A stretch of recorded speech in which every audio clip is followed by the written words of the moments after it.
Good evening, everybody. I will call the May 17th, 2022 meeting of the Yucca Valley Town Council to order. Do we have a roll call, please?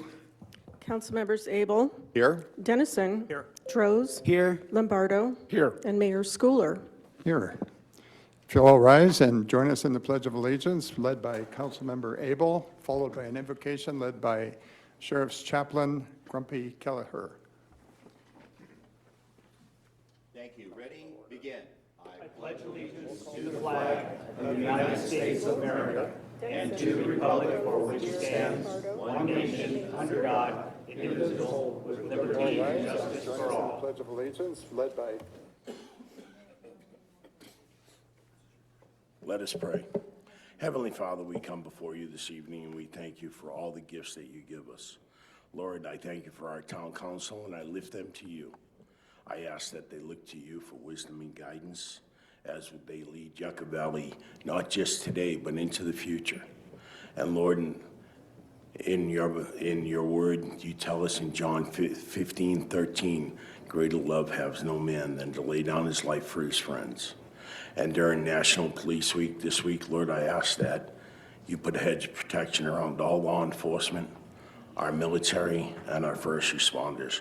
And Lord, let us, as the town takes steps to memorialize Sergeant Dominic Vaca, Lord, I ask that it be a reminder that these men and women, each and every day, put on their badge and their gun, not because it's a job, but it's a calling to them, and they have no problem stepping in front of a bullet for everybody in this town. So, Lord, I just lift them to you now in Jesus' name. Amen. Amen.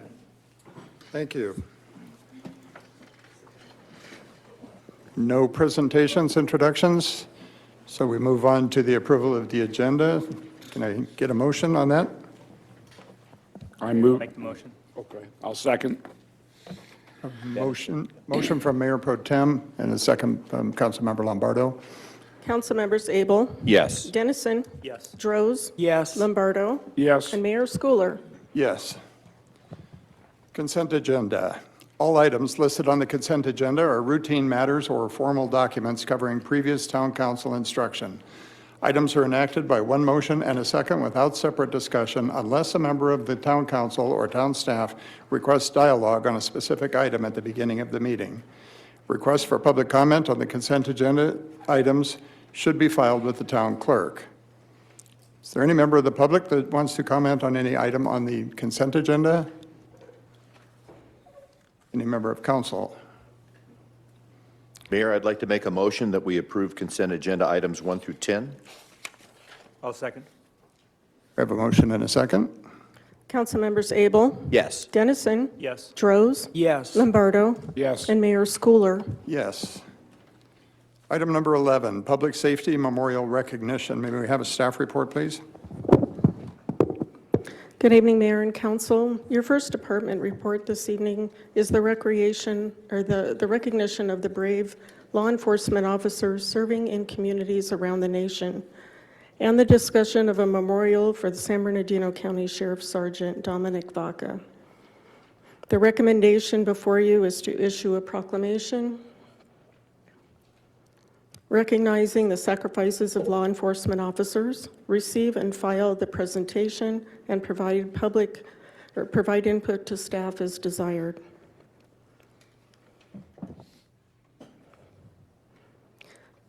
The proclamation recognizes May 11th through 17th as National Police Week, recognizing the hard work, dedication, loyalty, and commitment these individuals express for the communities they work for, while keeping our residents safe.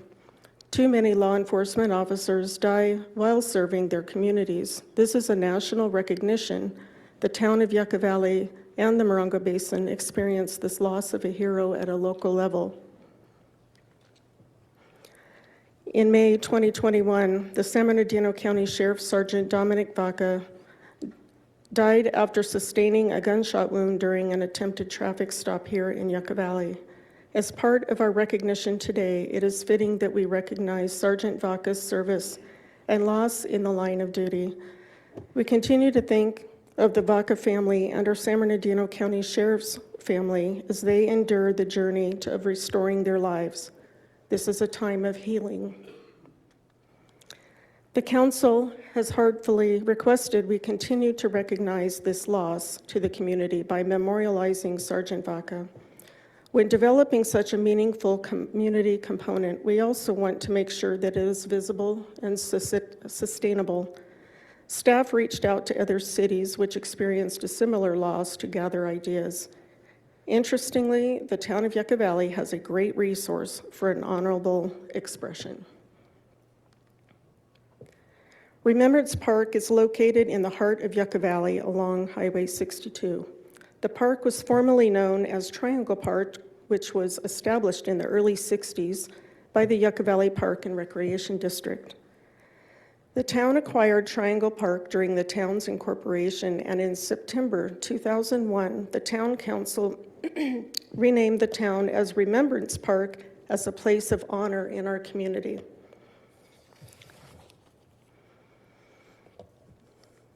This little park includes many features. The local Rotary Club was quite active in this location. Excuse me, I'm sorry.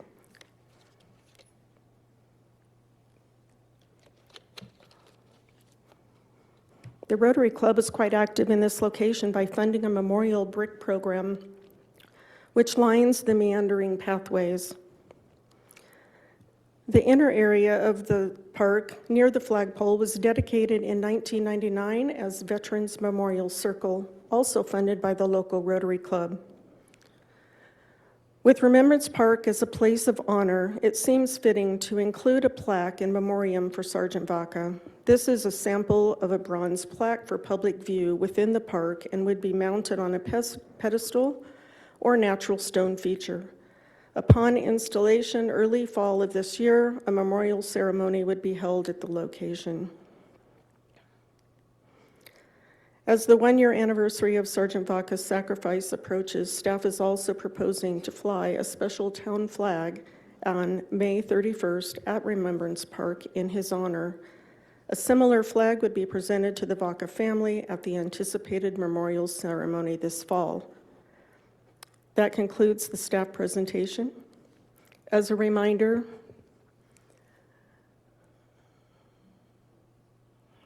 I think I got ahead of myself. Okay. As a reminder, the recommendation before you is to issue a proclamation recognizing the sacrifices of law enforcement officers, receive and file the presentation, and provide input to staff as desired. So, Mayor, this might be a good time to present the proclamation, then open public comment before council discussion. Thank you, Leslie. The proclamation of the Town of Yucca Valley National Police Week and special recognition of Sergeant Dominic Vaca. Whereas there are more than 800,000 law enforcement officers serving in communities across the United States, including the dedicated members of the San Bernardino County Sheriff's Department. And whereas, since the first recorded death in 1786, more than 23,000 law enforcement officers in the United States have made the ultimate sacrifice and been killed in the line of duty, including 17 members of the San Bernardino County Sheriff's Department. And whereas, the names of these dedicated public servants are engraved on the walls of the National Law Enforcement Officers Memorial in Washington, D.C. And whereas, 619 new names of fallen heroes are being added to the National Law Enforcement Officers Memorial this spring, including 472 officers killed in 2021 and 147 officers killed in previous years. And whereas, on May 31st, 2021, an unfortunate incident occurred in the town of Yucca Valley to contribute to such somber statistics. And whereas, while protecting our local residents, San Bernardino County Sheriff's Sergeant Dominic Vaca was a victim of an unfortunate shooting incident in our community. And whereas, despite all life-saving measures, Sergeant Vaca paid the ultimate sacrifice and succumbed to injuries sustained while upholding his sworn duty to protect and serve. Therefore, be it proclaimed, as mayor of the town of Yucca Valley, that the Yucca Valley Town Council observes May 11th to 17th, 2022 as National Police Week in special honor of Sergeant Dominic Vaca, and publicly salutes the service of the law enforcement officers in our community and in communities across the nation. Presented the 17th day of May, 2022.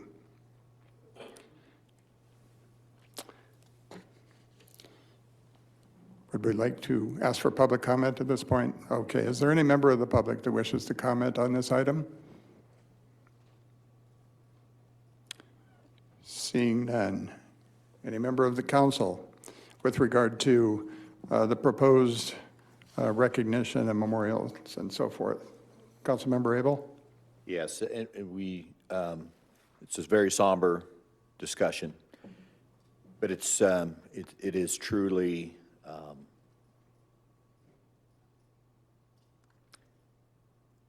touching and truly amazing that these men and women do sign up for this type of service. And in this day and age when society can be quite fickle and people can do extreme things, to know that there are people that are willing to get in the line of fire to protect the citizens and to protect the families of our community. And Sergeant Vaca, when I went to his memorial, heard nothing but amazing stories about his leadership, his great sense of humor, but also his ability to get the best out of his staff. Led by example and died by example. So it's very fitting that we would have a permanent tribute to Dominic Vaca, and it's also very fitting that we have a Remembrance Park, which is a perfect location for such an honor to be bestowed.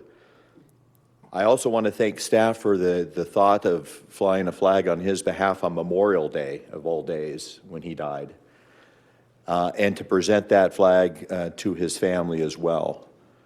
So I am 100% in support of the staff's recommendations. The memorial plaque is amazing, and also how it should be displayed should be one that stands out when you walk through that park.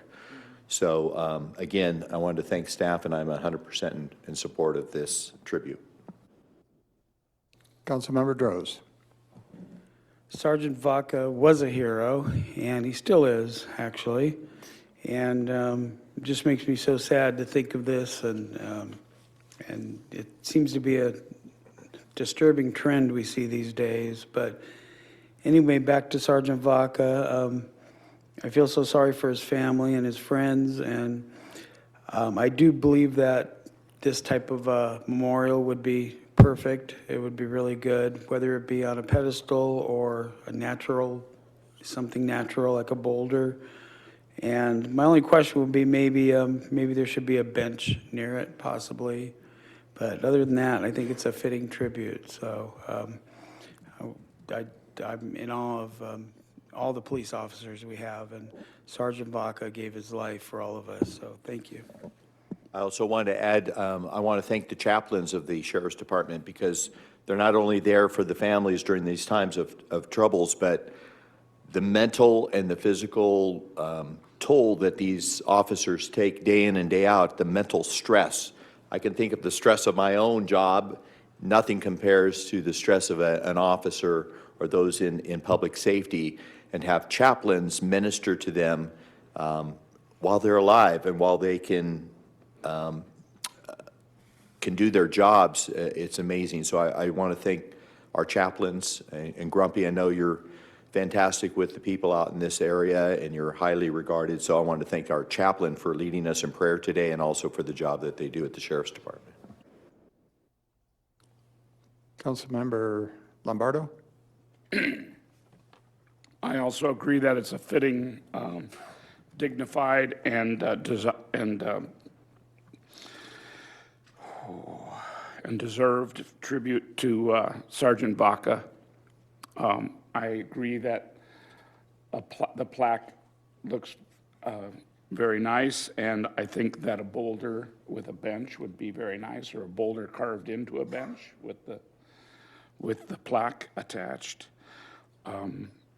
The idea of the flag also, I think, is fitting, and it'll be good for us to remember it on every Memorial Day. Mayor Pro Tem? Yeah, just echoing the other comments that were made by the council members. Yeah, it's a difficult situation, you know, for everyone to go through, and I've went down this road with others before, and it's just always difficult for me to speak about.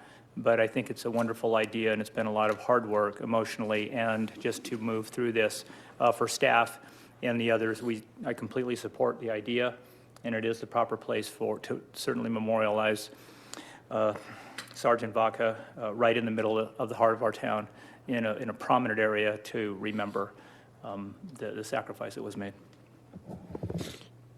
And I also would like to echo the comments that we've heard from the other council members, and I think we all know that it's increasingly difficult time to be in law enforcement in this country, and just have the ultimate respect for those in that profession. And certainly, again, our sympathies go out to the Vaca family. I think staff did a good job on researching and developing a fitting tribute, and we thank you for that. And I'm fully in support of the plaque at Remembrance Park and also the flag as proposed. Do we need a motion on that, or do you have consensus, sufficient consensus? It was just a receive and file. We're fine. Okay. Thank you. All right. All right. Thank you all that came for that. Moving on to item number 12, the fiscal year 2022-23 General Fund Measure Y Partnership Funding Allocations. May we have a staff report, please? Good evening, Mayor and Council. I'm not quite sure if you can see me on the screen yet, but I will be reviewing the fiscal year 22-23 partnership funding allocation and recommendations. There I am. So I will go ahead and share my screen now so you can see that PowerPoint and go through this with you.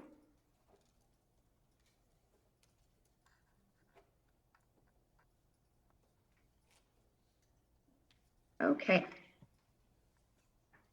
So the fiscal year 22-23 partnership program is funded via Measure Y. This program is overseen via the Revenue Measure Oversight Commission, which approves and recommends the annual budget adoption.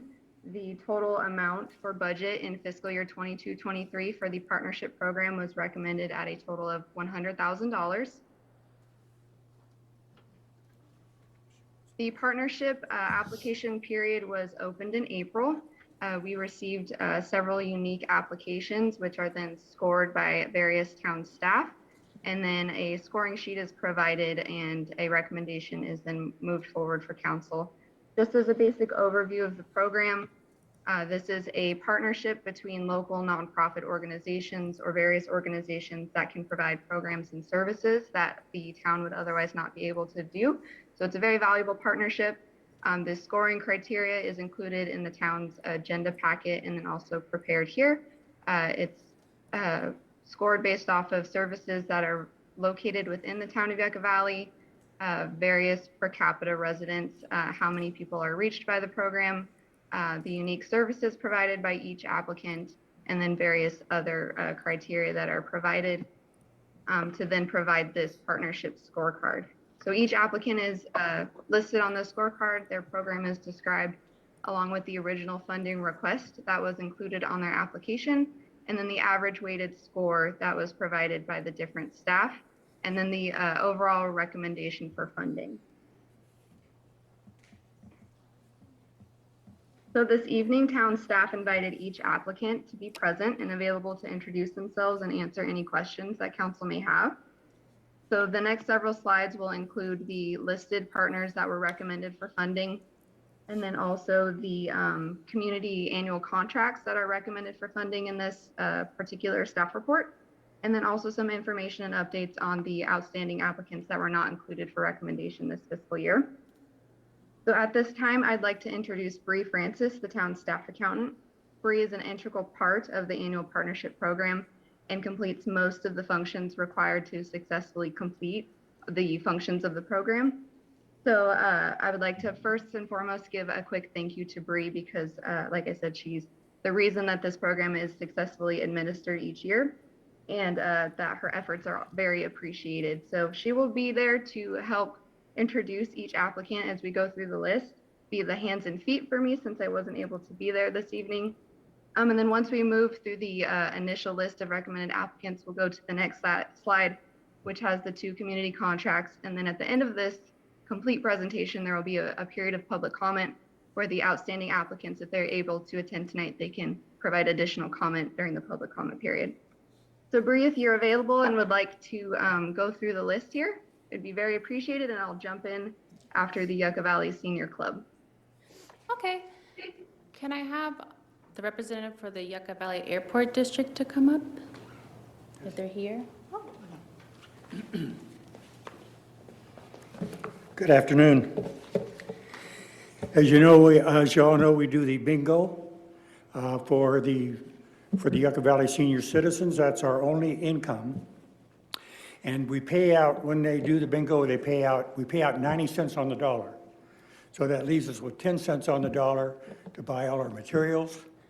And we also put out over $500 a month. We pay for the entertainment, like the aerobics classes, the line dancing, and also with some of the dinners, the birthday dinners, and Christmas dinner and Thanksgiving dinner we give to the members for free. We pay for that.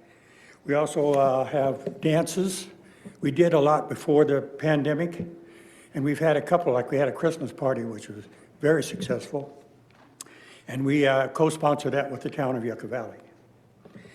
The problem we have is the money that we take in, the 10 cents on the dollar that we take in, covers mainly the bingo materials that we have to buy, as well as the $500 a month plus that we help sponsor the senior activities.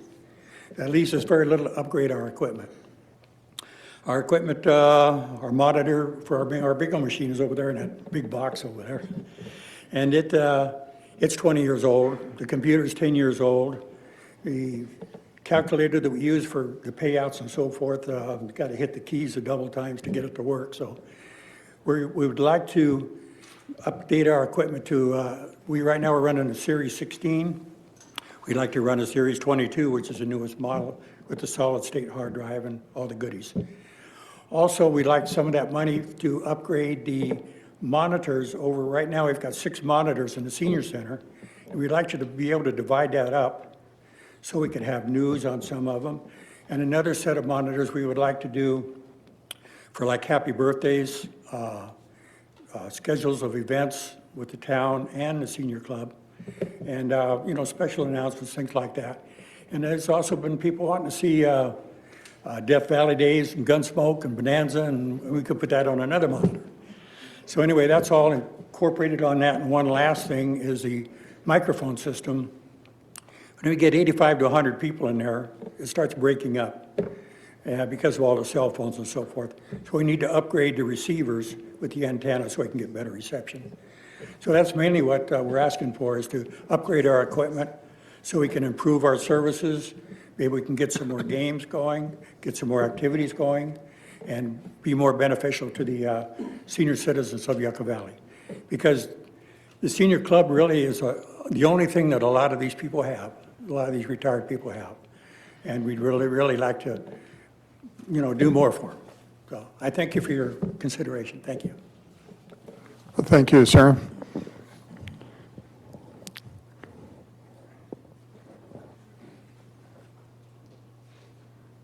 So that was the Yucca Valley Senior Citizens Club. Do we have a representative for the Yucca Valley Airport District?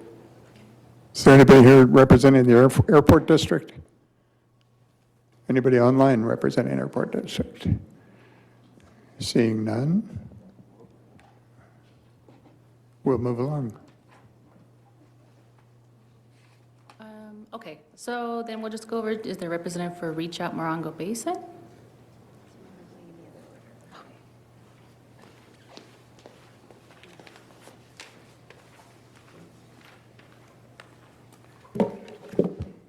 Good evening, Mr. Mayor and City and Town Council members.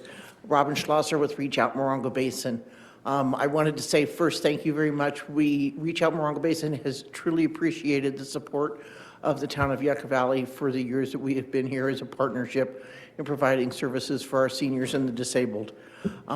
With the advent of the COVID pandemic, we were grateful for the support of the town and the ability to be able to modify our programs and hit the ground running. With the changes now in the senior center in the process of being remodeled and reopened in our transportation programs, we look forward to the next stage of life for our seniors. We are seeing now that they're becoming more open, they're coming out more, they want to go to the stores, they want to go shopping. The fear is less because of the pandemic. But one of the things that we're seeing with our transportation program is that the ones that can drive can no longer afford the $5 and $6 a gallon gasoline. So they're really turning to us again for transportation to doctor's appointments and to the grocery shopping, and sometimes just to even get in a van and chat with some other people and have a little fun on the ride. So again, we thank the town of Yucca Valley for your generous support all these years, and we look forward to an upcoming partnership again. Any questions? Any questions? Thank you, Robin.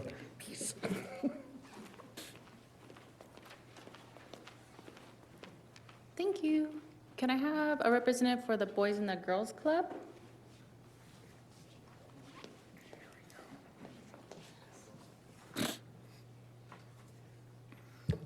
Hello, I'm Jeff Brady. I am the president of the board for the Boys and Girls Club of the High Desert. We are very appreciative of everything the town does for us, but I'm going to introduce our new executive director. Oh, she's right behind me. Michaela Rhodes, because she is there on the day-to-day with the kids, so I want her to share everything that we do. So here we are. Hi. Hello. I've never done this before, so please forgive me for anything I say that I shouldn't. First and foremost, I'm really excited to be a part of this, not only because it's an amazing job and I get to work with little humans all the time, but because I grew up in this town. So it's a really awesome opportunity that I get to see you guys and be a part of such a big movement. So we are in our 39th year of being in the community, the Morongo Basin. And in this 39th year, I am so excited to say that we are looking forward to serving more youth than ever, especially as they all come back to the club after the pandemic. So we've calculated it, and the cool part about being in the club is that we get 140 hours with our youth every month. That's 140 hours that we get to impact their lives, to do mentoring, and to offer them programs every day, such as our Project Learn Center, where we do in-house tutoring, where they get hands-on help with anything and any subject that they need. And we get to serve ages 5 to 18. 91% of our kids end up graduating high school. Yucca Valley in itself has about a 26% rate of kids that don't unfortunately graduate, and we get to get that much closer for those 26% in order to do that. 80% of our students also get to go to secondary schooling, whether that's trading school, whether that's college, whatever fits their fancy. We make sure to come up under them and support them with everything they need. We also like to do different programs that BGCA offers. That includes health and wellness, mental health, which is a big thing that we're facing. About 51% of our kids are coming back after the pandemic with severe mental health issues that we're lucky enough to get the training for at the club. So thank you guys for your consideration. We're going to serve hundreds of youth this year. We've already served about 400 this year, and I'm looking about 400 more. So thank you guys. Anybody have any questions of Michaela? That's been a big part of Yucca Valley for a long time. Thank you for your efforts. Guys, very much. It's just hard Very to, well, thank you for your presentation. hard to believe you've never done this before. Yeah, not bad. Well, thank you. You're a natural. See, product of the Boys and Thank Girls. you. I'll come back, I promise.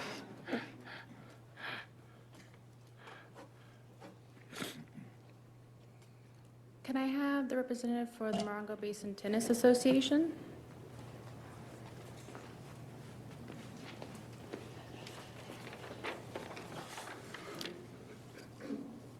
Good evening, Mayor Schooler, Town Council, and Town staff. I am Ronald Fortner with the Morongo Basin Tennis Association.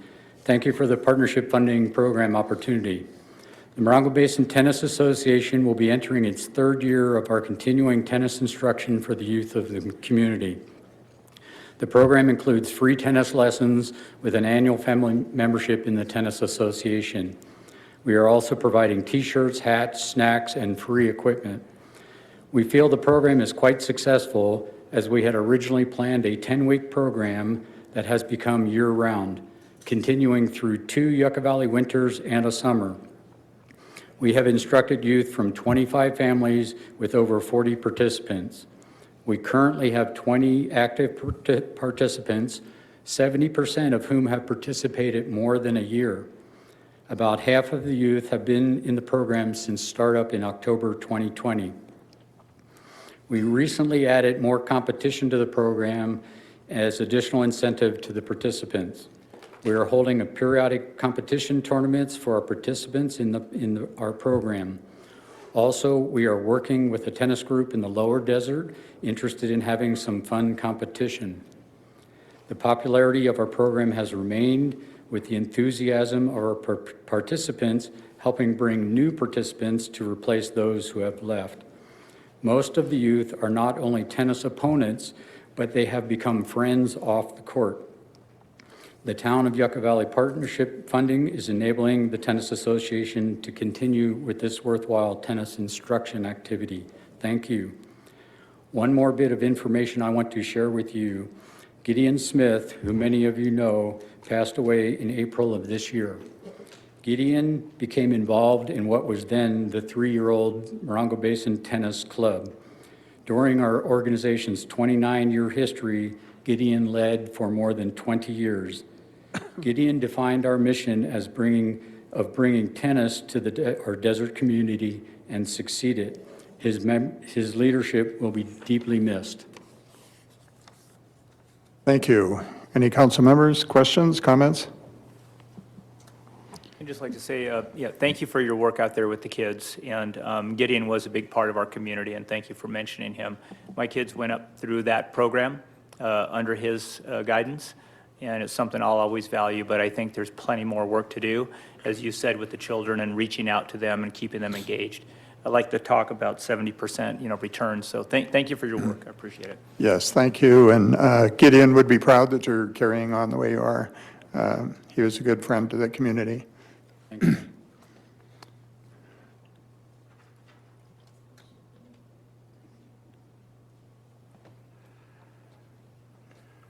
Can I have a representative for the Center of Healthy Generations? Hi, everyone. I'm another one of your not very good speakers, I'm afraid. But I would first of all like to thank you all for your support over the last several years. We would not be here now if it wasn't for you. We had a lot of trouble when we were closed for over a year. We managed to pull through, and now we're starting to come back. But now our biggest problem is the pool. We have major pool equipment that one piece is out and gone now, and 2 more are on their way out. I totally appreciate what you're offering to us. We still have to find another $7,000 to keep the pool open, but we'll do it. And I do want to thank Jeff personally for supporting us on media. I don't need to go into that, I don't think, but I thank you for your support, I really do. And our people, although being away from the pool for over a year, a lot of them were back in wheelchairs that had gotten out of them, are now coming back and getting back into better health. I won't say totally. It'll take a good year to get them back to where they were a year and a half ago. But we're working on it. We also now have an instructor that's taking care of water safety for infants and small children for swimming classes. And we just signed up 15 new people in the last week and a half. Children, finally. So we're moving along. It's a slow process, but with your help, we'll make it. Okay, thank you. Anybody have a comment, question? Excellent. Okay, Bree, is that it? Bree? Oh. Is there a representative for the Yucca Valley Chamber of Commerce? Wanda was going to try to join us online. She was online. We lost her. She's still online. Hey, Wanda.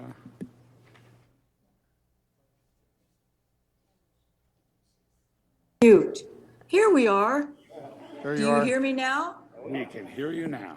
Oh, wonderful. Thank you so much. Good evening, Mayor Jim and council. Sorry I couldn't join you in person tonight, but I'm here representing the Yucca Valley Chamber of Commerce, and we are really looking forward to partnering with the town of Yucca Valley again this next year and be your marketing leg for the town of Yucca Valley with our Shop, Work, Live, Eat, and Play campaign and some of the fundraiser, some of the fun things that we do for events to help the community join together. And hopefully just let's all keep our fingers crossed and keep our hearts open that we can all come back together again and enjoy gatherings as we have in the past.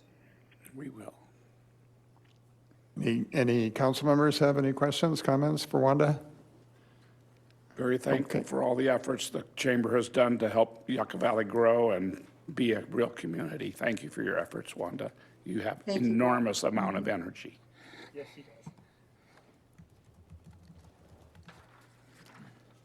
Is there a representative for the Desert Regional Tourism Agency? Good evening, Mayor and Town Council. I'm Kathy Amar, the Executive Director for Desert Regional Tourism Agency. We manage and run the California Welcome Center in Yucca Valley. I'm proud to say that this month we are celebrating our 22nd anniversary of being a state welcome center in this area. It's hard to believe that we've been there for 22 years, and we definitely could not be there without the support of the Town Council. I'm happy to say that our guests are finally coming back. We are seeing a consistent increase in our guest visitation. Our international travelers are starting to come back slowly. We are starting to see bus tours again, and I just heard this week that we will be having our Hummer tours returning very soon. Our Hummer tours were very exciting to happen. We would get about 2 to 4 a day that would come in before their tours into the park and on their way back from the park, and it always brought a lot of enthusiasm and excitement in the store, and of course they also spent a lot of money in our gift shop. So we're very happy to have the Hummer tours coming back again. In 2019, prior to COVID, our yearly visitation was 21,000 visitors a year. During the 2 years of COVID, when we were shut down off and on, our visitation dropped to 7,600 for both years. I'm happy to say that we're on the other side of that and that we are back. We have 6,819 visitors that we have served just this year alone. It's my anticipation with the tours coming back, the buses coming back, and all the locals that are supporting us, that our visitation numbers will be well above 21,000 very soon. Our gift shop still features over 40 local artists that are featured in our store. This is an amazing opportunity to bring in revenue for the town and for our local artists. In 2019, we had $83,000 in revenue from our gift shop. In 2021, our holiday season was our best season ever, 73% above previous years of $36,000 in 2 months alone. This year, our e-commerce sales are up as well, too, up 433% from pre-COVID. Obviously, during COVID, everybody discovered shopping online, and our gift shop sales online are representative of that. We are promoting local businesses with our backlit panel partnerships. We have over 90 local businesses that are featured in the center, and that addition brings in $31,000 in additional revenue. Our marketing plan for 2022 and 2023 is to increase our daily visitation. We are partnering with marketing campaigns such as Joshua Tree Voice, Palm Springs I Love You, Rat Card distribution at Welcome Centers and Chambers of Commerce, and a Discover Inland Empire program is an online program dedicated to bring international tours into our area. All of these efforts, again, are going to help with our visitation and getting the numbers back to where we want to be. Our guest book program is continuing to grow. We have passed out over 100 guest books that we put together for vacation rentals and Airbnbs. These books are a tool for our guests to learn how to be good guests while they're in the neighborhood, as well as local trip and planning information. More information is coming soon in those books. We have a community outreach program that we did this year, which was a blood drive in April. We had partnered with Yucca Valley Chamber of Commerce and Basin-Wide Foundation and Livestream. They've set their blood mobile up in our parking lot for one day, and they were able to have 15 new donors come and donate blood. We have 2 more blood drives scheduled for later this year. Our art contest continues to grow. This is our 4th year of an art contest. This is a statewide contest where artists from all over California have the opportunity to have their art featured in our store for an entire year. At this time, we don't have a plan for a festival this year, but we're hoping in 2023 we can bring something like that back. And that's our report for this past year. Any questions? Anybody? Well, thank you, Kathy. It's apparent that you're doing something right with all the tourism that we see here. And I, for one, really appreciate the energy that you have for not sitting back and resting on your success, but always looking for new things to do. And I know those visitor books, that you pass out, they're extremely valuable, and we appreciate that. So you guys are doing a great job. Thank you. Thank you. Kathy, how long have you been working in that capacity? I've been with the Welcome Center for 12 years, and I've been the executive director for 7. And it's 7 really, years this month. it's been quite something to watch it grow and strengthen over the years. You've done a lot of you've put in a lot of energy, and you've had a lot of great ideas that have helped that be a real strong part of our community. Thank you. Thank you. Okay, thank you. Thank you, partners, and thank you, Bree, and thank you, council, for going through the recommended list and the contracts. I will wrap up the remainder of these slides for the presentation and then open it up for comment and council review. There we go. So the remaining applicants not included in the current recommendation include Ingleside Lodge and Calvary Road Fellowship. I would like to note for council that at the time of the report preparation, staff had not located Ingleside Lodge's required grant report. We have since confirmed that this report was submitted on time and completed as required. This does not affect the applicant's average score that was provided, and staff does not have a change to its current recommendation, but we did want to highlight that they did complete all of the grant requirements from the prior year. We would like to remind that if the outstanding applicants did make it to tonight's council meeting, there will be a period of public comment after this presentation where they can provide additional input for council. The next cycle of funding is anticipated to be released in March of 2023 for the upcoming fiscal year. And then as a reminder, the town does historically receive applications outside of the normal funding cycle, and those are reviewed by staff and then forwarded for recommendation to council if appropriate. So the recommendation for council is to approve the allocation of the town's fiscal year 22-23 measure-wide partnership budget for a total of $145,000 in accordance with the individual scoring results as presented. I'll go ahead and stop my screen share and be available for questions as after public comment. Thank you. Thank you. Is there any member of the public that wishes to provide additional comment on this item? Forward.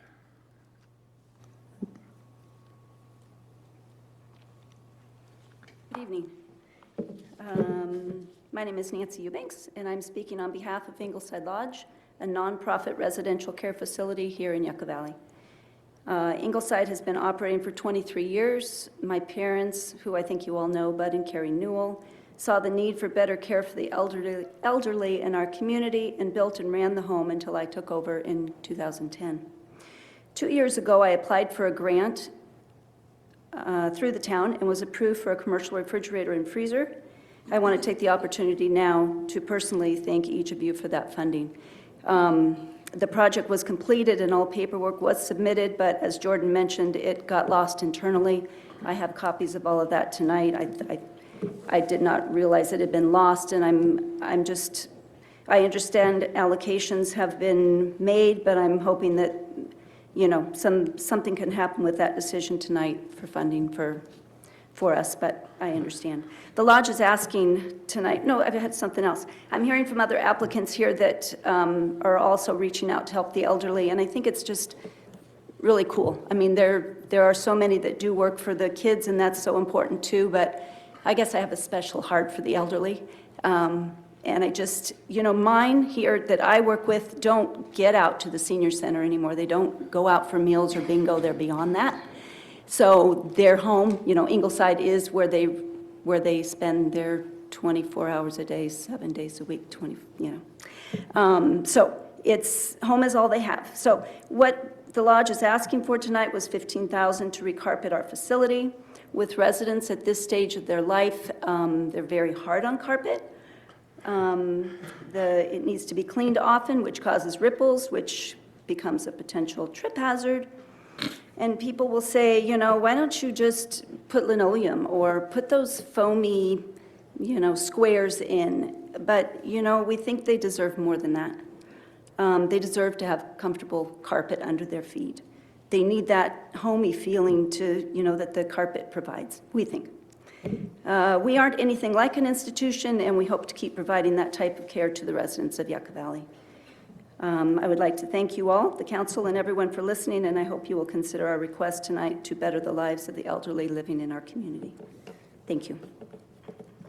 Thank you. Any council member have any questions of Nancy? I just wanted to mention I haven't done this before either. to Nancy, thank you very much. I've had the opportunity to go to the Ingleside Lodge quite a few times to assist you, and this is years ago. I think your But, name's even on our wall, isn't it? Maybe. When my dad did that, after 9/11? I think so. I just wanted to say that you do an excellent job, and it's obvious when I've gone in there that you care about our seniors in our community and provide a very good social environment for them. Thank you. And so it's not disregarded in any way, the great services that you provide there. I want you to just know that you're recognized and appreciate it. Thank you. Anybody else? I'm hoping that next year we can give it more serious consideration. At this time, I think we've already kind of allotted the money, and I'm not in favor of changing what's been appropriated already, but in the future, I would very much consider. That's great. I just hope it wasn't because that was lost, because It that was wasn't not. by any or. It was okay. not. Okay. Okay. Okay, All thank you, good? Nancy. Okay, thank you. Anybody else want to talk on this item? Scott. Mr. McComb.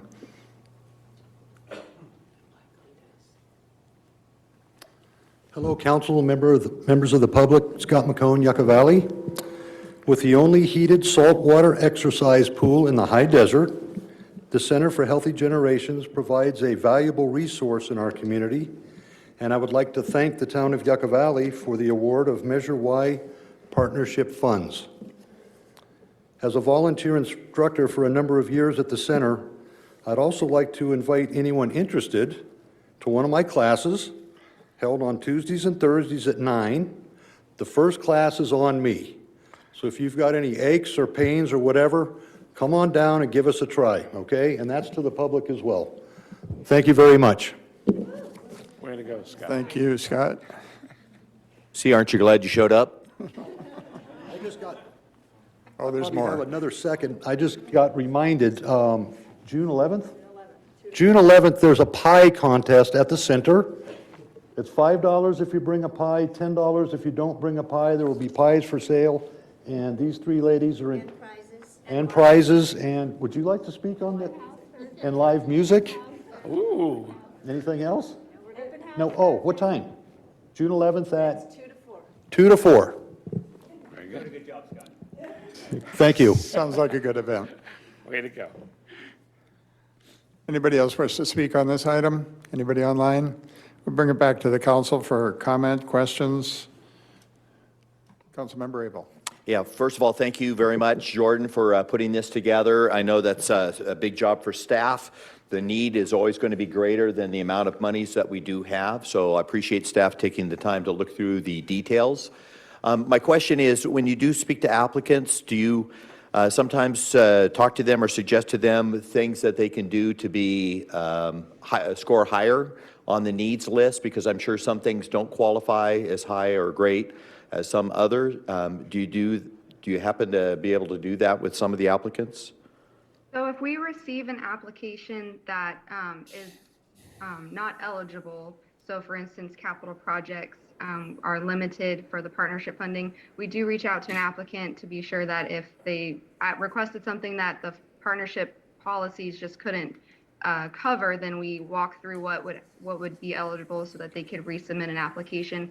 For scoring criteria, we have offered to reach out to applicants in the future to be sure that in the next funding cycle that we can assist with that. The scoring criteria is not for the specific, they're more for the organization as a whole and then the project secondary. So it would be an ongoing process for that applicant to work for. And so the short amount of time we get to review applications and then prepare a recommendation would be a very limited amount of time for them to improve that overall score. So we have offered that for the upcoming cycle so that they have time to implement those changes. Okay, so a lot of times it's the nature of the organization that would make it more qualified than perhaps another. Correct. It would be a bit of both, I would say. Okay. Also, is there a time element involved with this? Is this time sensitive? Because I am not going to be supporting the airport district's funding. Since they're not here tonight, we can't ask questions, and it's a very large amount of money. So can that be tabled for later discussion? Can they come at a later date? Correct. So the program would start for this upcoming funding cycle in the next fiscal year, so July 1st. So there's time, if there's future council meetings throughout June that we could request their attendance at, and then there is flexibility for them to have their application reviewed in the next fiscal year as well. All right, I would ask the council might support me in that, in delaying that decision on the airport district. I'm always, these are public funds. These are your dollars that we're investing in the community. What I like about the program is that your nonprofits can do so much better and take that money and stretch it so much further than government agencies. So for us to be able to release some of that funds to you goes a long way. And so I'm always excited to be able to grant these types of funds to our nonprofits because they know how to squeeze, a nickel, I saved my comments from each individual applicant, but I wanted to say the Senior Citizens Club did a fantastic job. It sounds like you have lots of plans for the funds and lots of need. So that's obviously one that I'm going to much support. Reach Out Morongo Basin, you have a long track record of success and services in our community. I can't think of an organization that's not held as high a regard as Reach Out Morongo Basin. So they continue to serve this community well. Boys and Girls Club, again, thank you for sharing the history of a club with us and how many kids. I mean, that's grassroots. That's right there. We have juveniles that need direction. We have juveniles that don't have supervision. We have juveniles that can go one way or the other way in society. And so Boys and Girls Club saves a lot of kids, a lot of individuals, a lot of people down the line. And I can't think of a better way to invest our funds in that. With the Morongo Basin Tennis Association, again, Gideon Smith, such a great example of selfless leadership and giving himself. I was privileged to be the athletic director at Yucca Valley High School and approve the boys tennis program into the sports program because of Gideon getting the youth involved, and we knew there was a feeder program and a lot of kids wanted to be involved and take it to the next level.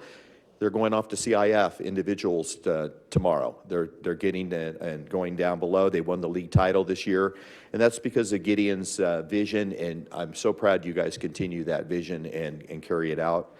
Healthy Generations, I mean, so often we think of senior services, but they've proven again it's for all ages. There's programs for everyone, so congratulations to that.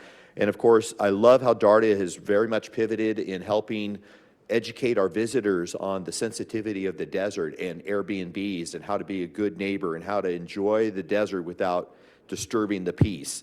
And I love how you guys have pivoted on that. And again, as Councilmember Lombardo said, not resting on the laurels and continue to grow that.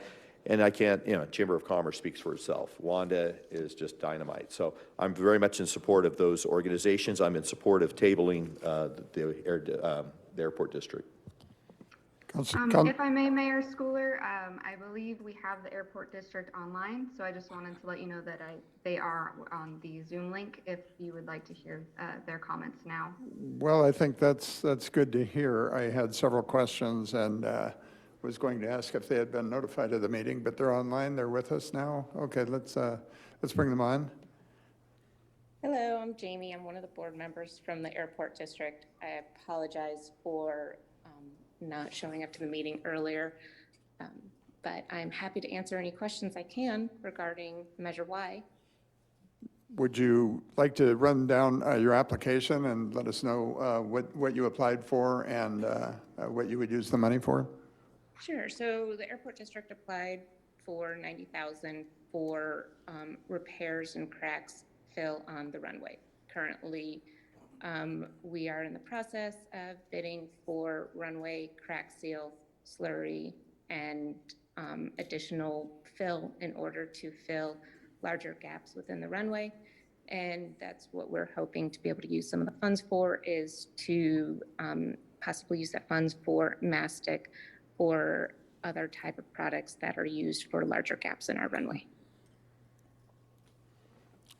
Okay, any questions from council members? I have a question. Sure. What, have you created a budget for what you feel is necessary to repair the runway to a usable state? I was concerned that we were going to be losing the use of the runway. I heard that it was in very bad repair after the landing of some Ospreys from the military base had to make an emergency landing there, and I think that was a couple years ago. And it had not been repaired at that point after that. And I heard a lot of things about it being not going into disrepair quickly if something wasn't done soon. So I'm glad to see that the $90,000 was appropriated. But can you give me an idea of what the total cost would be to repair your runway to a usable state again? Sure.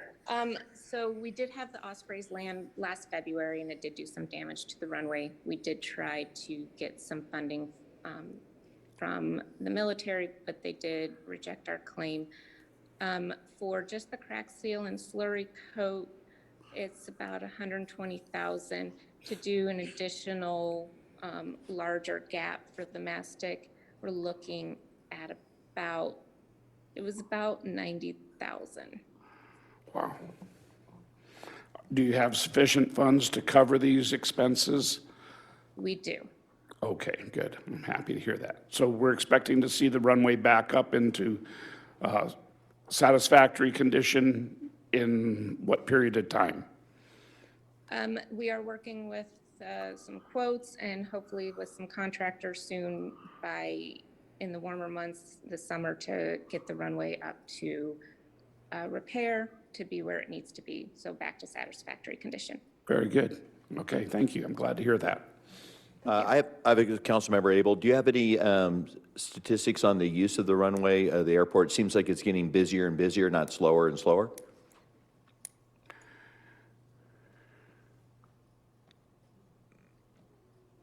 Did you hear the question?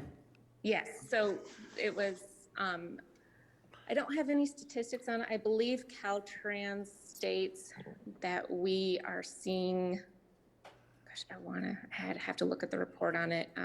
Mike Smith is our inspector with Caltrans, and I believe we're seeing on average,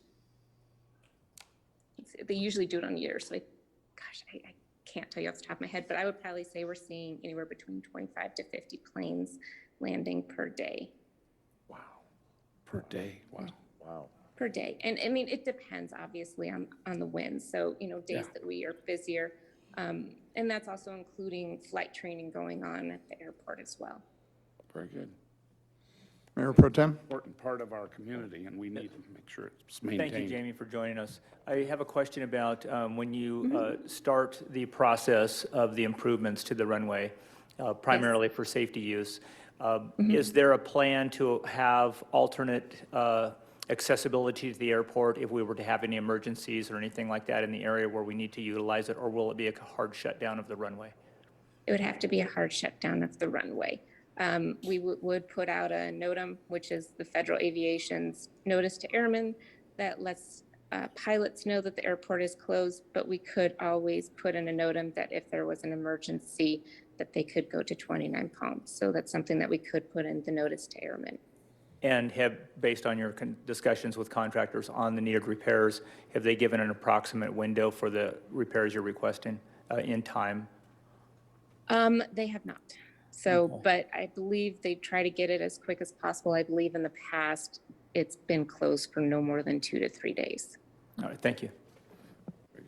Okay, and that answers my questions for the most part.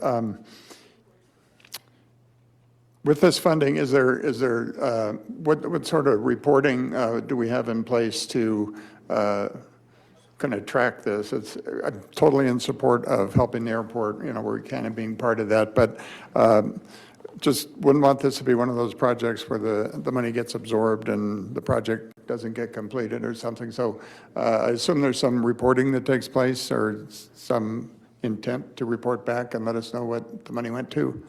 That is correct, Mayor Schooler. So the Measure Y Partnership Program requires a mid-cycle report.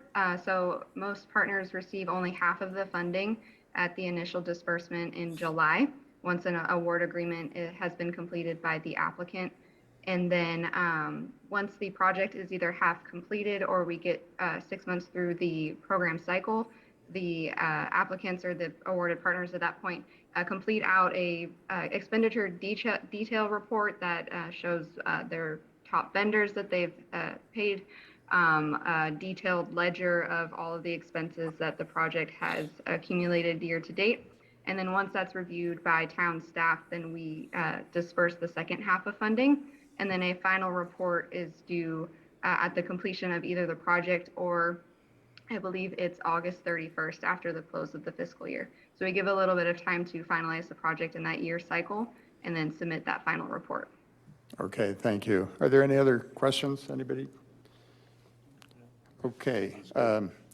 Should I read this recommendation? It's a 4-part recommendation. Should I read it out or just move the item? I'll make a motion, we approve.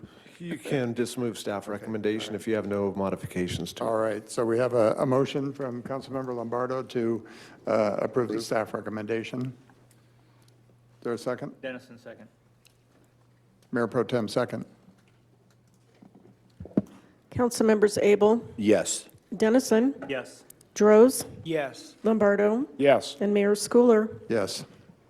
Thank you, everybody, for coming out and joining us and explaining your projects. I think we got to thank the previous town councils for putting this program in place where we can partner with the community. And through the years, this has kind of grown. And it's apparent that while you all are the face of what you do, with the public that you serve, we're grateful to have the opportunity to be part of that and to be in the background helping you do what you do. And also grateful that we have the Measure Y funding to be able to do that. So thank you all for coming out tonight.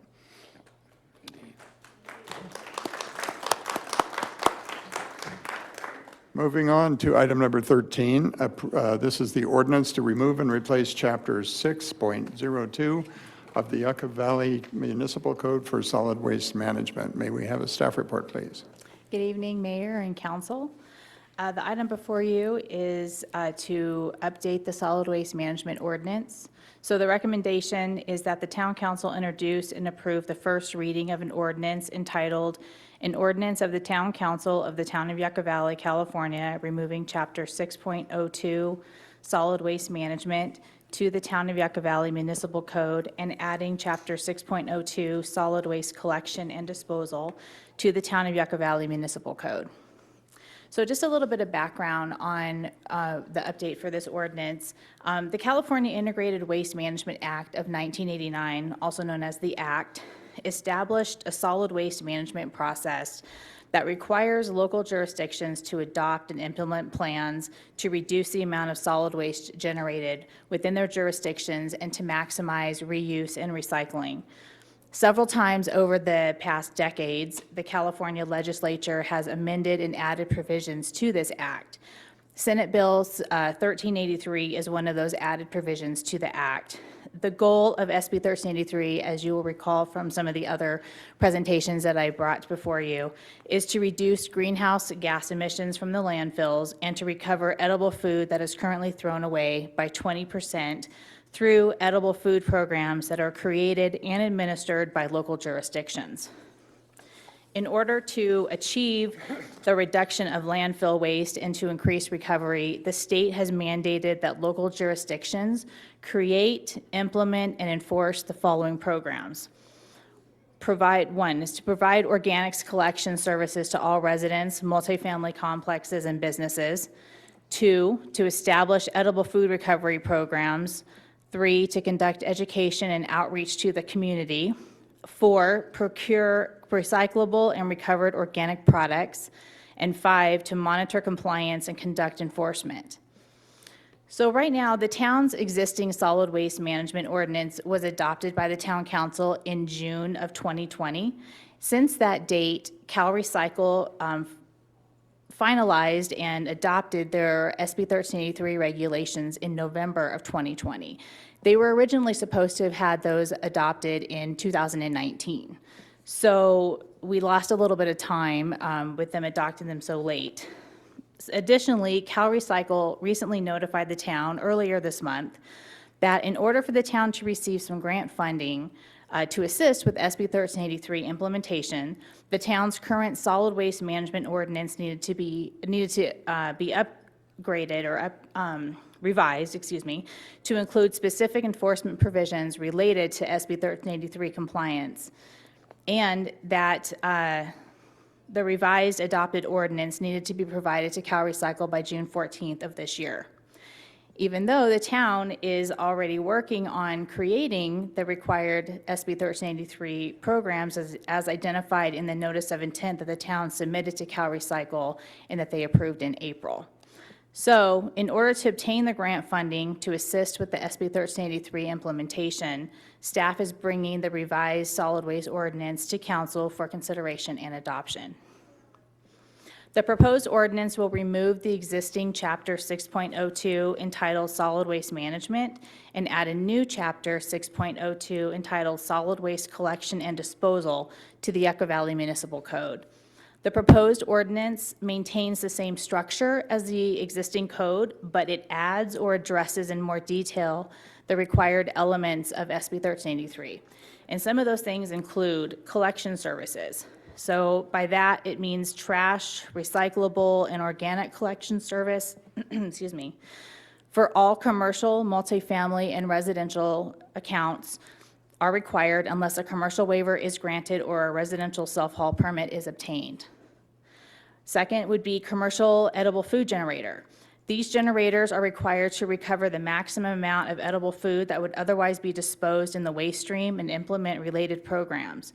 These generators shall maintain and provide record access to town staff. The third is food recovery organizations. They shall maintain and provide record access to town staff as well. Fourth is inspections and investigations. Town representatives are authorized to conduct inspections and investigations to confirm compliance. Regulated entities shall provide access and cooperate with staff during the process. And the last one is enforcement. Violation of any provision of the provisions of this ordinance shall be considered a misdemeanor that may be enforced by the town in any manner authorized by law, including but not limited to administrative citation, criminal citation, nuisance abatement action, or civil action. So, since the town recently received notice that Cal Recycle approved the town's notice of intent that staff submitted to Cal Recycle, outlining the timeline of when the SB 1383 mandatory organics recycling programs will go into effect for Yucca Valley, staff has diligently been working on creating these programs to put them into place to make sure that we are compliant. As we began implementing these new programs to ensure compliance, other items related to this proposed ordinance, including amendments to this proposed ordinance, other ordinances for specific programmatic requirements for SB 1383, or an update to the town's solid waste franchise agreement may also be brought to the council for future consideration. So again, the recommended action is that the town council introduce and approve the reading of an ordinance entitled, "An Ordinance of the Town Council of the Town of Yucca Valley, California, removing Chapter 6.02 Solid Waste Management of the Town of Yucca Valley Municipal Code and adding Chapter 6.02 Solid Waste Collection and Disposal to the Town of Yucca Valley Municipal Code." With that, I'd be happy to answer any questions following public comment. Thank you, Jessica. Anybody in the public wish to comment on this item?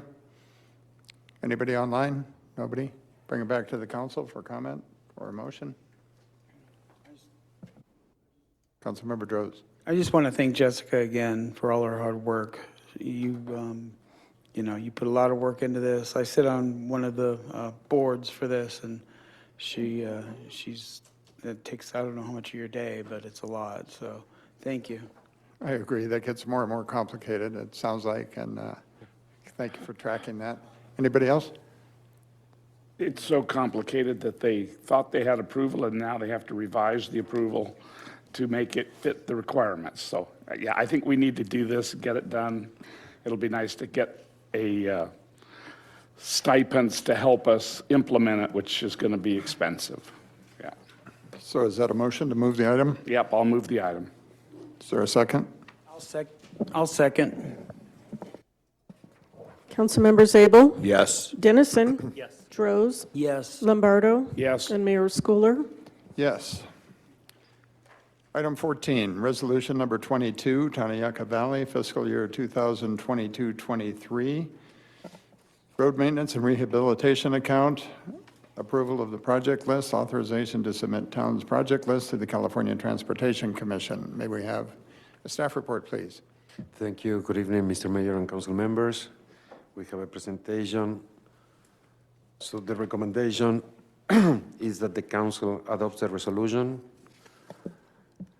approving the allocation of the town's fiscal year 22-23 SB1 road maintenance and rehabilitation account funds, estimated in the amount of $500,005, approving the associated project list for expenditure of these funds as the town projects for the fiscal year 22-23. And direct staff, hold on for a second. Now it's working. And direct staff to publish and transmit the approved projects list to the California Transportation Commission and any other required state agencies in accordance with the requirements of the SB1. The Senate Bill SB1, Road Repair and Accountability Act, was signed by the governor in 2017 for basic road maintenance. A percentage of the fundings from this SB1 is allocated to cities and counties according to the street and highway codes. In order to be eligible for obtain SB1 funding, the cities and counties are required to provide an annual report to the California Transportation Commission. The projected fund for fiscal year 22-23 revenues are based on the California Department of Finance estimated released by the governor in January 10, 2022. The town of Yucca Valley allocation for fiscal year 22-23 is a little over $500,000 and is for road maintenance and rehabilitation, safety projects, complete street components, or traffic control devices. The town's projects selected for this fiscal year are the construction of Onaga Trail pedestrian improvements and the town-wide annual crack seal maintenance program for the High Desert Water District Package D of the Water Phase 1. All agencies must submit their project list to the California Transportation Commission by July 1st of this year. The project's overview, we have Onaga Trail pedestrian improvements. The project description is the construction of sidewalks, curb and gutter, handicap ramps, and driveway approaches. The project limits are Acoma Trail and Sage Avenue. The annual town-wide crack seal maintenance program for Package D of the wastewater project is the project description is the installation of crack seal in approximately 23 miles of road. The project limits are Sunny Slope Drive on the north, Navajo Trail on south, Kickapoo Trail on the west, and north of State Route 62 is Sage Avenue on the east, and south of State Route 62 is Palm Avenue on the east. The fiscal impact, the engineering estimated construction cost for Onaga Trail is $1,792,760. This project was selected in the Active Transportation Program Cycle 3. The grants funds for these projects are $776,800. The projected town funding required to complete this project is almost $16,000, and it's going to be with funds from Measure I and Capital Project Reserve. The annual town-wide crack seal maintenance program, HCWD Package D, the engineering estimated construction cost is $254,000, and the project will be funded with SB1 funds. A snapshot of the budget for the fiscal year 22-23. The estimated fund allocation is a little over $500,000. The fund balance from prior years is $144,000, and the total in the funding is going to be $654,000. The capital projects, Onaga Trail will have $238,000, and the crack seal maintenance program will use $271,000, probably completing the total estimated fund allocation for this year. The remaining balance at the end of the year is going to be $145,000. The recommendation in front of you is that the Town Council adopt a resolution approving the allocation of the town fiscal year 22-23 SB1 RMRA funds estimated in the amount of $509,005, approving the associated project list for expenditure of these funds as the town project for the fiscal year 22-23, and direct the staff to publish and transmit the approved project list to the California Transportation Commission and any required state agency in accordance with the requirements. So that concludes my report, and I will be glad to answer any question following public comments. Thank you. Does any member of the public have any questions or comments on this item? Online, no. Council members. Councilmember Abel? Yeah, can someone on staff explain to me packet page number 332? It's 14A, projected revenues, local streets and roads. Someone explain that chart to me real quick. Packet page number 332.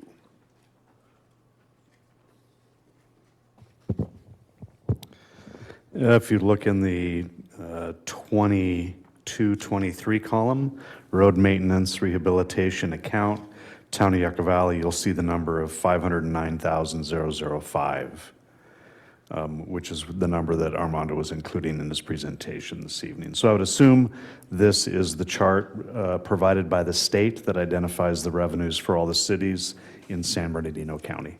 So explain the revenues, because I see 29 Palms revenues are higher, but yet they have a smaller population. Do they include the Marine Corps base? So 29 Palms, the city of 29 Palms annexed the Marine Corps base a number of years ago, and therefore their population is actually higher than the town of Yucca Valley. So you'll see 29 Palms has both Measure I revenues as well as other per capita revenues that are higher than the town of Yucca Valley's. Okay, so it's just based upon those numbers. I mean, they're not playing favoritism with No, sir. Hesperia over Yucca No. Valley versus Victorville? No, sir. Okay. All right, well, thank you. I knew there was a good explanation. I'll move the item if there's no other comments or questions. I have no comments. We have a motion. I'll second the item. Mayor Pro Tem second. Councilmembers Abel? Yes. Dennison? Yes. Droz? Yes. Lombardo? Yes. And Mayor Schooler? Yes.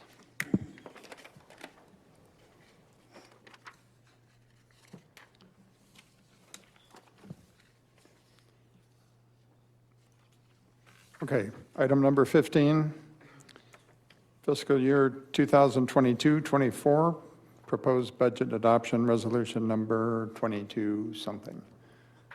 Maybe we have a staff Hello report. again, Staff Mayor report. and Council. I will go ahead and share my screen and begin the presentation.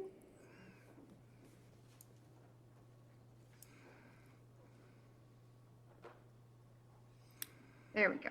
Okay, I will be reviewing the updates and proposed budget for the fiscal years 22 through 24.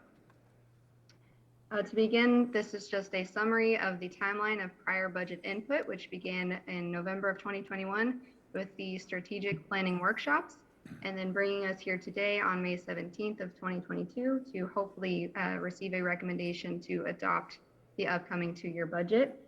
This is a 7-month process to get to this point of proposed budget adoption, and I would just like to say I'm very excited to get to the point of completion. The general policy direction for the budget adoption is to implement the council's approved strategic plan, to create a balanced budget without the use of reserves, and to respond to community priorities. There was a recent community priorities survey that the town received input from and identified the following priorities, as you can see on your screen. A few to highlight would be the maintenance of local streets and roads, which you'll see throughout the budget, continuing to provide a quick response to 911 emergencies, stronger enforcement of short-term vacation rentals, cleaning up of trash and litter on town streets, sidewalks, and public areas, improving street intersections and signals, and then maintaining police services, including neighborhood police patrols, crime prevention, and investigation. So as you'll see through the budget review here, that many of these priorities have been implemented throughout the proposed programs and services via the town. We can't complete a successful budget presentation without reminding council and the community that this is not the last step of the budget process, and finance and town staff will continue to monitor and review the budgeting needs throughout the town's budget cycle. So to begin, I will review the general fund for the upcoming 2 years. On your screen is the general fund summary, which is also included in the agenda packet. The budgeted excess of revenues over expenditures for fiscal year 22-23 is around $85,000, and the proposed excess of revenue over expenditures in fiscal year 23-24 is $158,000. This aligns with the town's policy to have a balanced budget where expenditures do not exceed revenues for those years. The revenue highlights are that the total anticipated revenues for the general fund is $16.7 million and $17.4 million. These amounts have not changed, or they've changed only very slightly since the council's most recent review. There was just a slight increase in administrative revenues based off of current year trends, and we wanted to be sure that that aligned a little more accurately in the upcoming year. The major revenue trends have increased, but we decided to always continue that conservative approach, and we did not increase those, even though the trends show that those will be slightly higher than what we have budgeted. There are some minor adjustments to specific line items, but the proposed overall spending levels remain relatively the same as was presented in the prior budget review. There is the general fund summary of proposed adjustments within the agenda packet that details line by line what those changes were. So here is just a year-over-year trend of growth rates for each of the major expenditure categories. You'll see that those growth rates have continued at a normal trend over the past few years, with that slight dip, as I reviewed in our most recent budget cycle back in 1920 and 2021 due to the response in COVID-19, and we have now responded with returning back to those regular growth rates. The first major category of expenditures for the general fund is public safety, which is the top priority that has been identified by council. The total fiscal year 22-23 Schedule A contract is at $5.89 million and is recommended for amendment within this staff report. The total Schedule A only increased by 1.5% this year, which is accommodated by both the general fund and Measure Y within the special revenue fund budget. Supplies and services consist of utilities, insurance, legal services, and professional services. Again, a summary of those specific line item changes for some of those services that were identified by the departments since the last general fund draft review are included in that general fund summary. And then there were some just minor adjustments and calculations, but otherwise the total cost of supplies and services over the 2 years is a total of 4.4 million and 4.5 million. Minor changes were made to the recommended personnel positions, but overall policy recommendations remain the same as were reviewed in the prior budget review. This includes the 2.5% cost of living adjustment, the proposed pension policy, and the inflation impact policy, which would be adopted with this staff recommendation. I've included this graphic to demonstrate the year-over-year growth of the general fund as a whole. You'll see the revenues are the green column and how they have increased since 2015. And then the corresponding expenditures and then the overall fund balance is that blue line. I just wanted to note, as you see this graph, it really demonstrates that the town has historically implemented the conservative spending levels and continues to implement the successful strategy in the proposed 2-year budget. The proposed fund balance is within the town's current adopted reserve policy of 50% and 51%.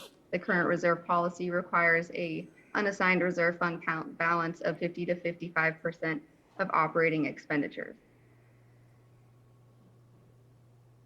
So town staff does provide a 5-year general fund forecast, which is presented here. This projection is based on estimates of future revenue trends and then accommodates for upcoming programs and services. So in the upcoming 2 years, certain factors were included, such as the upcoming aquatic center, increases for supplies and services that may be included for that, and increases in personnel services for that. And then also there is a CPI factor year to year, so that includes those inflationary factors as well. You'll see the operating reserve slowly grow and stay within that reserve policy of 50 to 55%. Very good. Wow. These special revenue funds for fiscal year 2024 were reviewed earlier in May. There were only some minor changes. Specifically, I would note that Fund 575, the Prop 68 per capita grant, that grant allocation was included in the budget. As that project is identified, additional funding may be required and will be presented to council for amendment as those specifics are reviewed. There was an alignment in Fund 517 to report according to the report Armando just reviewed for SB1 funding. So that does align with the recommendation going forward for filing with the state. But otherwise, the special revenue funds identified only had minor changes, I think, to the capital project reserve fund, and everything that's reviewed here this evening is the same as was reviewed with council earlier in May. The total expenditures for fiscal year 22-23 for special revenue funds is just over 2 million, or 22 million, sorry. And then fiscal year 23-24 totals 10.8 million. You'll see that they're identified by type here, and the upcoming 2 years have significant funding allocated toward infrastructure projects. Those major projects are similar to what we reviewed again a few weeks ago. The annual street maintenance and paving that will be funded by Measure Y, and then there's the annual crack seal project funded by SB1. There is the large Onaga and Little League pedestrian improvement projects. There is the CDBG funded North Park improvement project.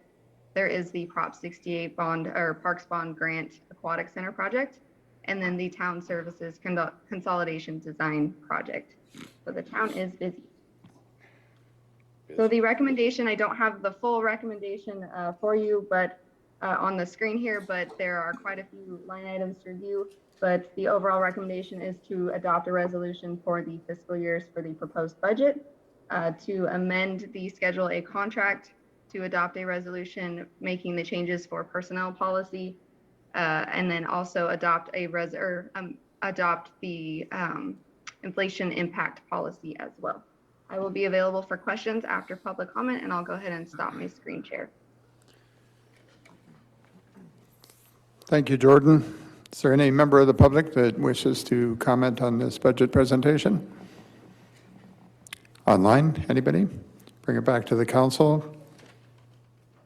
No, I was looking up Grable? some of the numbers, and they're looking from the past, and it's great to see that we're still running a conservative budget and staying within the monies we have, not going out and spending reserves. So thank you for the report. Councilmember Good Lombardo. work. Jordan, as always, very clear and concise. I really like the idea of the 2-year budget cycle. It helps us plan and keep a good reserve, and you've done an excellent job in keeping us informed of how this is going and the various steps to get here. Thank you for all your hard work and for the staff. This is a really good budget. I like it. Mayor I'll Pro just Tem? mention that while we unrolled the 2-year cycle, and, because of the past 2 years, it's nice that we're back on track again. And I know it's been a lot of extra work for staff, but it's truly appreciated. Thank you.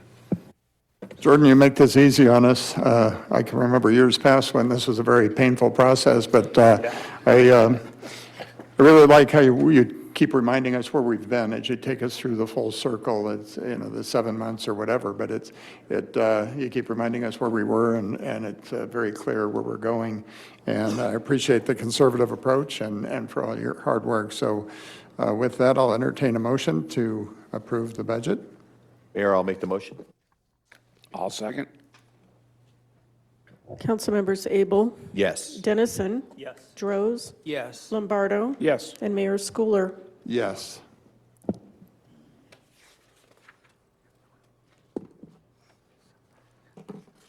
Okay. Brings us to future agenda items. Does any council member have any items they'd like to see on a future agenda?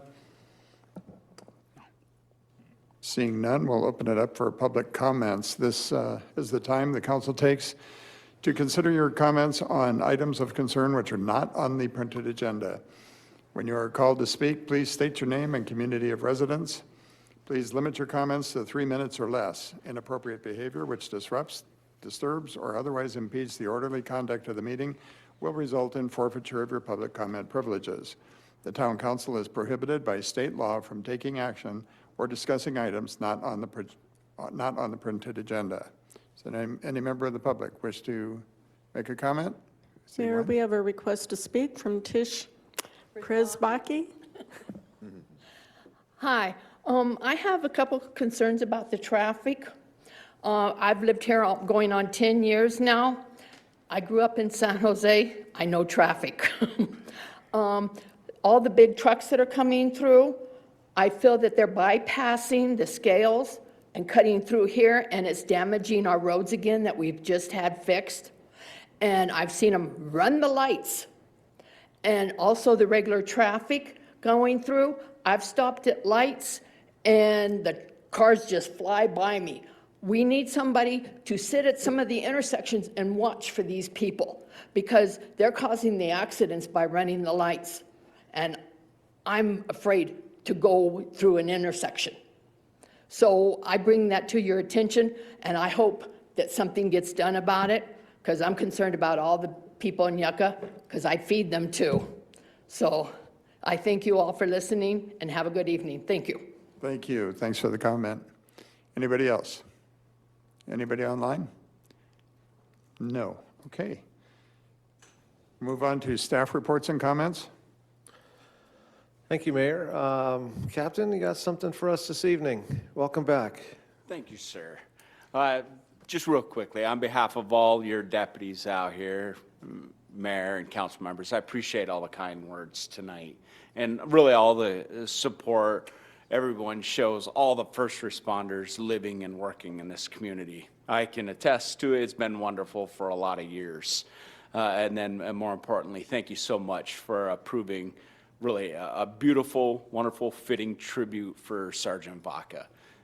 It's quite frankly perfect, and we appreciate it. And then to all the staff, especially Curtis, I appreciate all the work putting that together. And Leslie for doing an amazing job putting together that staff report and delivering it. Thank you. I know how difficult that's been for you. So we're right there with you. That's all I have. Thank you. Thank you, sir. Deborah or Armando, anything tonight? Just an update on the paving operations for State Route 62. Next week, Monday, Tuesday, and Wednesday, we're going to see some paving operations coming from the hill towards Geronimo on Monday and Tuesday, and then Tuesday and Wednesday, they're going to turn back, going down the hill from Geronimo towards Pinion Drive. So by Wednesday,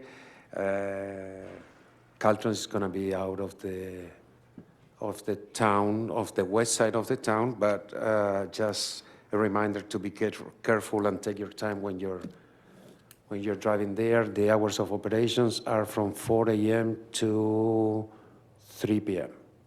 So that's the update that I have from Caltrans. Thank you, Armando. Shane, do you have anything today? All right, Mayor and Council, just a couple of comments. You all recognized it, but our budget process this year was quite smooth. We established that budget calendar, I believe, back in November, and we've met every timeline in there, irrespective of the fact that my finance director is many, many miles away. So I appreciate Jordan and Bree and the team for their work. The other shout out related to budget is every budget cycle when we go through this process, we have what's called in the town an employee group. Is that what we call them, employee group? Robert is here. He's one of our members on the employee group. The purpose of that is to have representation from all the different departments across the organization and to get input on employee-related concerns, priorities, and also for an avenue for communication on priorities of the council, priorities of the community, and to work collaboratively to develop what might be an appropriate solution in any budget moving forward. So that process has worked tremendously over the number of years that we've used it. Occasionally, at the management level, we misstep and we forget to include them. We've learned pretty quickly that it's important to bring all of the organization into that decision-making process. So we try and be as transparent as we can, identify areas of collaboration, and we're very grateful for the entire employee group and what they bring to that budget process.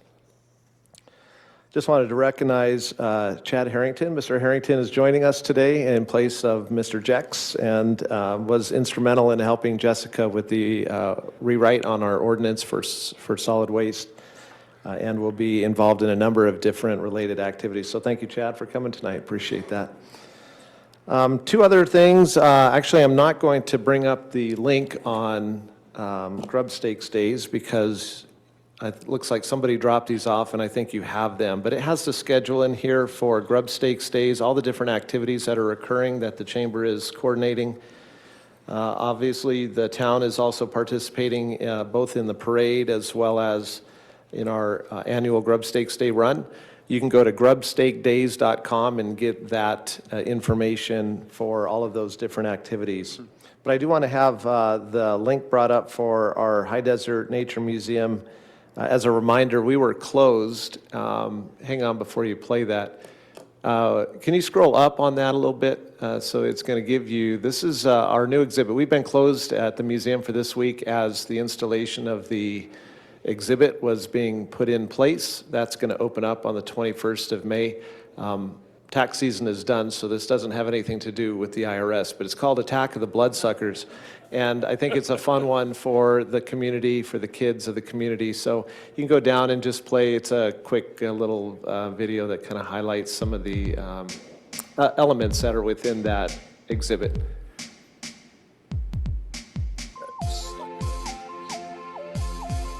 Along with this exhibit, we're going to be doing a family fun day in June that is themed on this exhibit, and many of the activities will be accompanying this type of learning methods and learning material. So this is what's going to be at your museum here starting this weekend.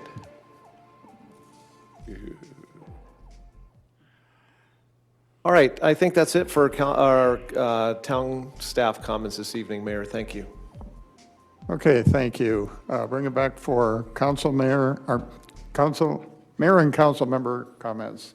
Councilmember Abel? Yeah, thank you all for being here. It's always great to celebrate and help with the nonprofits and so forth.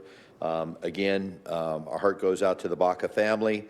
Also, I was wondering on that video, that little video thing, can that be embedded in our newsletter that goes out to people on a weekly basis? Yeah, we'll figure out how to get that out there so it's widely available. Yeah, that way if somebody gets that newsletter, they can click on it. It's sort of fun to see and so forth. So anyway, thank you, Mr. Harrington, for being here. I don't know if Mr. Jackson's given you any softball pitching lessons, but you're going to need to make sure and have your A game so you can come up and help us at the Miracle League. I know that we had a great Miracle League grand opening here recently, and also our Mayor Pro Tem was there officiating, and so, excuse me, you were actually pitching, correct? Yeah, pitching, and Curtis had the drudgery in calling balls and strikes, and I guess everyone got on base once again and so forth. So, but anyway, it was really great to see the Miracle League up and running again. Weather's been great and so forth, and excited about what's happening with our town. So that's it. Councilmember Droz? It is exciting to see everything happening with our town. And again, I want to give my regards to the Vaca family. I'm glad we were able to do something that's appropriate.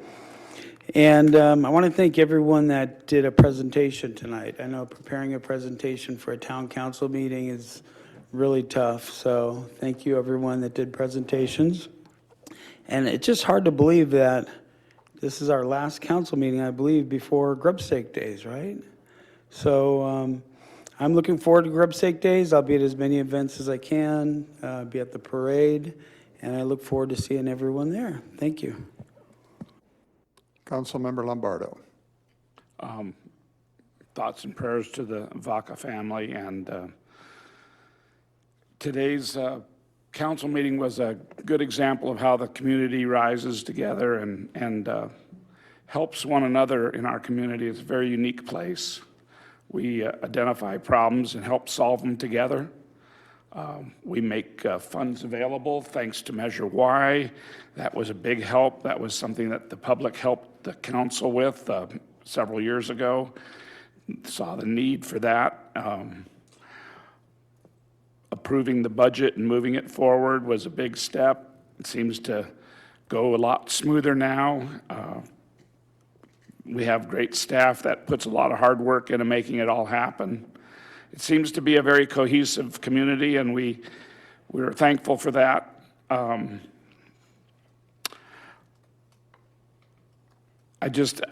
gotten some comments lately from people that I've run into in various places. I was in my yoga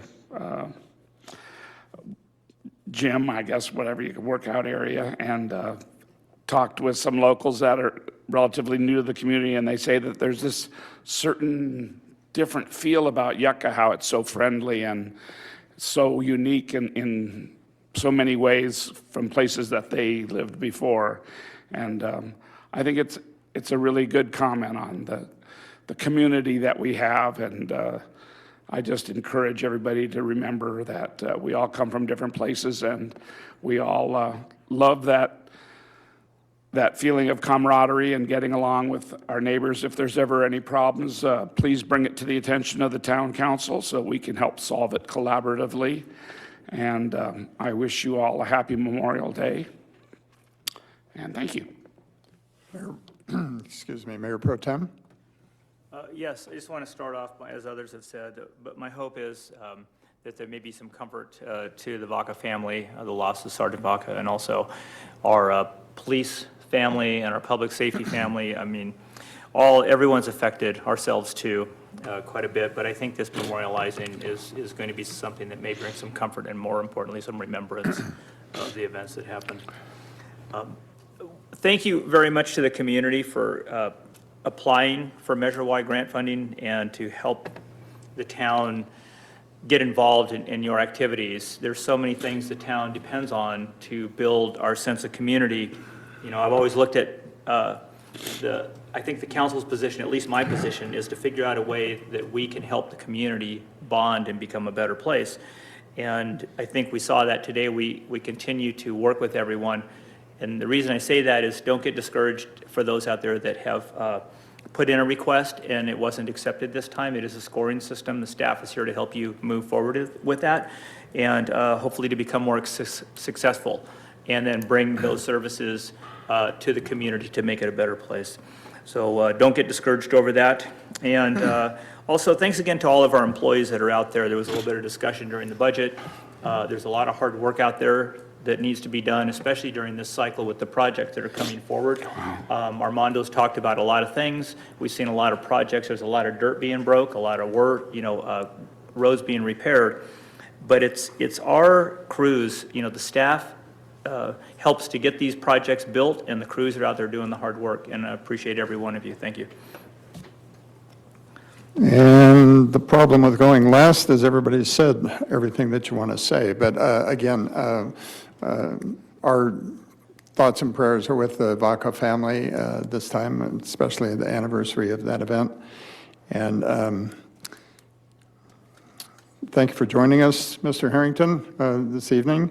On the partnerships, it's such a feeling of community when we're able to partner up with all of these groups that reach so many people out there in the community in different areas, and that it really does feel good about the community. What Councilmember Lombardo was saying about hearing comments from people, I've heard out at the golf course when various low desert snowbirds come up and play golf up here, and they're a commercial for Yucca Valley when they come up here. They tell you, they sell me on Yucca Valley with their comments. They just go on and on and on about how they've discovered this place, and it's really special to them, and they like coming back here, and they actually like our 12-hole golf course better than some of the 18-hole golf courses, because then they can have lunch sooner,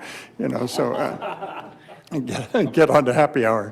So, but yeah, that's true. So many comments that we're hearing from people that are visiting that are complimentary about our town.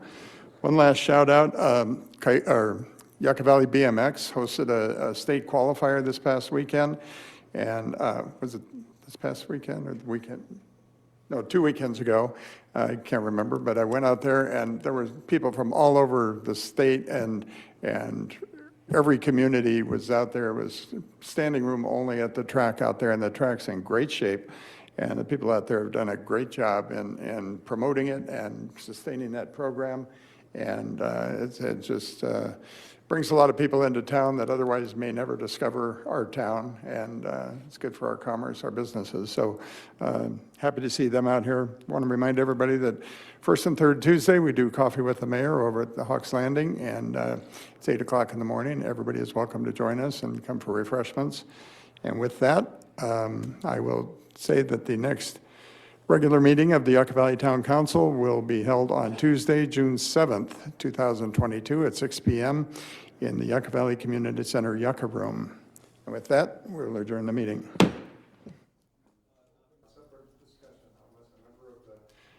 Agency or staff, town staff requests dialogue on a specific item at the beginning of the meeting. Requests for public comment on the consent agenda items should be filed with the town clerk. Is there anybody in the public that wishes to comment on the consent agenda? Nobody online either. Seeing none, we'll entertain a motion to approve the consent agenda. Mayor, I'll approve. Or correction, Chair, I'll approve. Chair. We have a motion from Vice Chair Dennison. Is there a second? I'll second. And a second from Agency Member Droz. Agency Member Abel? Yes. Dennison? Yes. Droz? Yes. Lombardo? Yes. Chair Schooler? Yes. Item number 3, successor agency proposed budget resolution. May we have a staff report, please? Yes, I'll go ahead and share my screen here. Move forward with the proposed budget. Okay. The proposed budget for the successor agency is a 4-year budget from fiscal year 2022 through 2026. Since the adoption and approval of the last and final ROPS, the successor agency budget process and revenues and expenditures are somewhat on autopilot, and we can look forward through the end of the debt service to see what those will be. So that is why we opted for a 4-year budget to reduce administrative time and ensure that we are moving the successor agency forward as best as possible. So the overall revenues on average is 620,000. Expenditures match. Those are the administrative allowance that was approved by the Department of Finance, and then the debt service payments and the ROPS payments that match those. So on your screen is the successor agency proposed budget. I would like to note that the agenda item in your packets does have a typo on fiscal year 22-23 for the total ROPS revenues. It should read $583,018. So as part of my recommendation for the evening, I will include in that recommendation that the correction be made to that particular line item. But overall, you'll see that the revenues and expenditures equal out again to match those debt service payments, and then the administrative allowance that will cover the direct costs related to completing those debt service payments, the annual debt service reporting provided by some of the service providers for the successor agency. So the recommendation before you is to adopt a resolution for approval of the fiscal year 2022 through 2026 budget and designating those officials authorized for encumbrances against appropriations, and to include the correction on the total ROPS revenue in fiscal year 22-23 for a total of $583,018.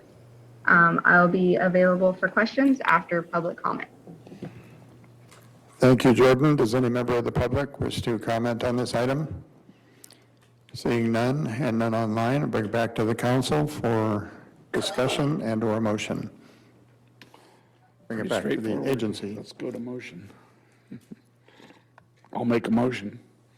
Carol, second. Pretty straightforward. We have motion from agency member Lombardo and a second from Vice Chair Dennison. Agency members Zabel, Yes. Dennison, Yes. Droz, Yes. Lombardo, Yes. and Chair Schooler. Yes. Okay. Okay, we move on to public comment. Is there any member of the public that wishes to comment on anything with regard to the agency?